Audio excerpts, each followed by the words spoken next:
সৰ্বভাৰতীয় গড় 97 আৰু কেৰালাত সৰ্বনিম্ন মৃত্যু হয় 19 গৰাকী। আমাৰ কিমান? 195 গৰাকী। আমি সেইটো ডিপাৰ্টমেণ্টৰ বিষয়ে উপাধ্যক্ষ ডাঙৰীয়া আলোচনা কৰি আছোঁ। আমাৰ মুখ্যমন্ত্ৰীজনে অসমক শ্ৰেষ্ঠ ৰাজ্য 1 নম্বৰ ৰাজ্য কৰিম বুলি কয়, অকল এইটোতে অসম 1 নম্বৰ ৰাজ্য হৈ আছে মেটাৰনেল মৰ্টেলিটি ৰেটত। মানুহ আমাৰ গৰ্ভৱতী মহিলা কি কয় প্ৰসূতি মহিলা মৃত্যুৰ ক্ষেত্ৰত। 2 নম্বৰ, দ্বিতীয়টো হ'ল ইনফেণ্ট মৰ্টেলিটি ৰেটত আমি গোটেই ভাৰতবৰ্ষৰ ভিতৰত 4 নম্বৰ।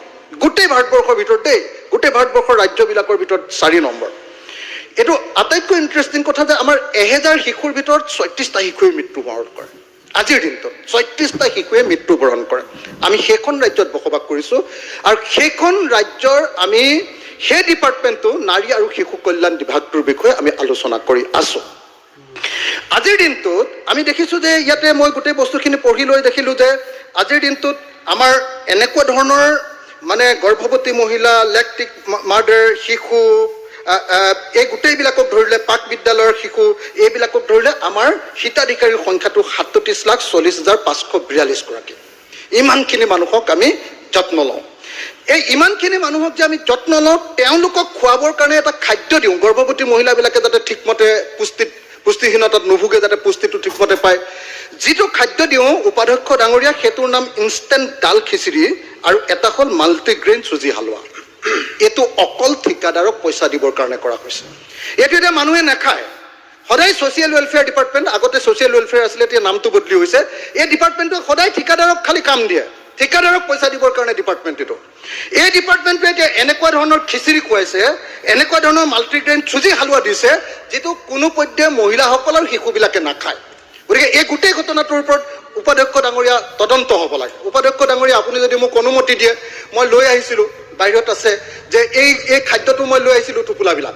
আপুনি যদি অনুমতি দিয়ে, মই খাদ্যবিলাক আপোনাৰ হাতত জমা দিব খোজো, যাতে মন্ত্ৰী, আপোনাৰ টাইম কম হয়, যাতে মন্ত্ৰী ডাঙৰীয়া খেৰি কৰিব পাৰে। দ্বিতীয় কথা, আমাৰ যিটো অংগনবাদী চেণ্টাৰটো গৰু গোহালিটোতকৈ বেয়া। সেই গৰু গোহালিটোতকৈ বেয়া অংগনবাদী চেণ্টাৰ তেনেকুৱা আমাৰ অংগনবাদী চেণ্টাৰ আছে 61,736টা। তাৰে কেইটামান ভাল কৰিছে, 4,219টা মডেল অংগনবাদী কেন্দ্ৰ বনাইছে। মডেল অংগনবাদী কেন্দ্ৰ এটা সমষ্টিত এজন বিধায়কৰ সমষ্টিত পাব লাগে 33.48কে, কিন্তু মোৰ সমষ্টিত এতিয়ালৈকে 19টা পাইছোঁ মই। তাৰমানে 19টা পাইছোঁ। এইটো কেনেকুৱা ধৰণৰ অন্যায়?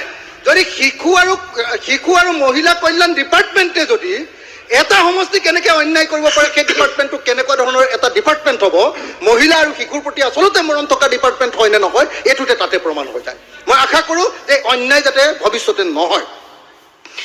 এতিয়া কথাটো হ'ল যে তাত কাম কৰা যিবিলাক মহিলা অংগনবাদী কৰ্মী আৰু অংগনবাদী সহায়িকা, অংগনবাদী কৰ্মী এগৰাকীক দৰমহা দিয়ে 6,500 টকা, 6,500 টকা, আৰু হেল্পাৰগৰাকীক দৰমহা দিয়ে 3,250 টকা।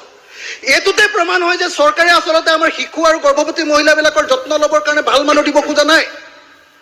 তাৰমানে যত্ন ল'বৰ কাৰণে যে পইচা যাতে ভালকে ছাৰ্ভিচ দিব পাৰে, তেনেকুৱা মনোযোগ দিব পৰা মানুহক দিব খোজা নাই। এইটো অকল মানে এই MSR থিয়েটাৰবিলাকৰ নিচিনাকে যে যি হ'ব ছ'চিয়েল ৱেলফেয়াৰ কৰক আৰু এনেকুৱা ধৰণৰ এটা মেণ্টেলিটি লৈ এইটো অৱস্থা কৰাৰ কাৰণে আজিৰ দিনটোত আমাৰ মেটাৰনেল মৰ্টেলিটি ৰেটৰ ক্ষেত্ৰত আমি গোটেই দেশৰ ভিতৰতে আটাইতকৈ বেয়া অৱস্থা। সেইকাৰণে মই দাবী উত্থাপন কৰিব খোজো যে অংগনবাদী কৰ্মীবিলাকক যি 6,500 টকা দৰমহা দি থকা হৈছে, এইটো অতি কমেও 15,000 টকা হ'ব লাগে, আৰু যি হেল্পাৰবিলাকক যিটো 3,250 টকা দি থকা হৈছে, এইটো অতি কমেও 10,000 টকাৰ ব্যৱস্থা কৰিব লাগে, যাতে তেওঁলোকে মনোযোগেৰে সঁচাকৈ শিশু আৰু গৰ্ভৱতী মহিলাবিলাকক চাব পাৰে। মই সেইকাৰণে আপোনালোকক জনাব খোজো যে বেলেগ ৰাজ্যত সঁচাকৈ দৰমহা বেছি হৈছে, কিন্তু আমাৰ ইয়াত ইমান দৰমহা কিয় কম? এইটো কিয় দুৰ্ভাগ্যজনক? এইটো কথা যে অত্যন্ত দুৰ্ভাগ্যজনক। আৰু ICTS যিবিলাক প্ৰকল্পৰ যিবিলাক আছে, সেই প্ৰকল্পবিলাকৰ চববিলাক অফিচবিলাক চব এতিয়াও ভাড়াঘৰত আছে। তাৰমানে এতিয়াও একদম MSR মেণ্টেলিটি। ভালকে শিশু কল্যাণ আৰু মহিলা কল্যাণ কৰিম বুলি ভবা নাই এতিয়ালৈকে ডিপাৰ্টমেণ্টে, যিটো কাৰণত এতিয়ালৈকে পইচা খৰচ কৰিব নোখোজে, যিটো কাৰণত এই কামবাৰটো হৈ আছে।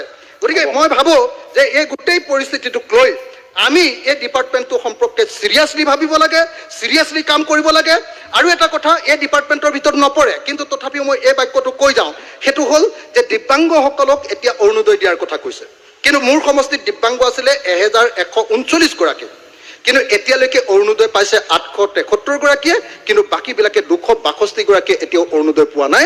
ইফালেদি তেওঁলোকৰ দিব্যাংগ পেঞ্চনটো বন্ধ হৈ গ'ল, এইফালেদি অৰুণোদয় তেওঁলোকে পোৱা নাই। এটা এটা ভয়ানক ঘটনা। মই ভাবোঁ যে যদিও তেখেতে হয়তো ক'ব যে এইটো শিশু কল্যাণৰ নপৰে, গতিকে এইটো কৰাৰ ব্যৱস্থা গ্ৰহণ কৰিব লাগে। Thank you. আমাৰ বহুত মানে Nothing will go on record. Please sit down. মই এটা বাক্য কৈ শেষ কৰিব পৰা নাই উপাধ্যক্ষ, এটা মাত্ৰ আপোনাৰ টাইম শেষ হৈছে।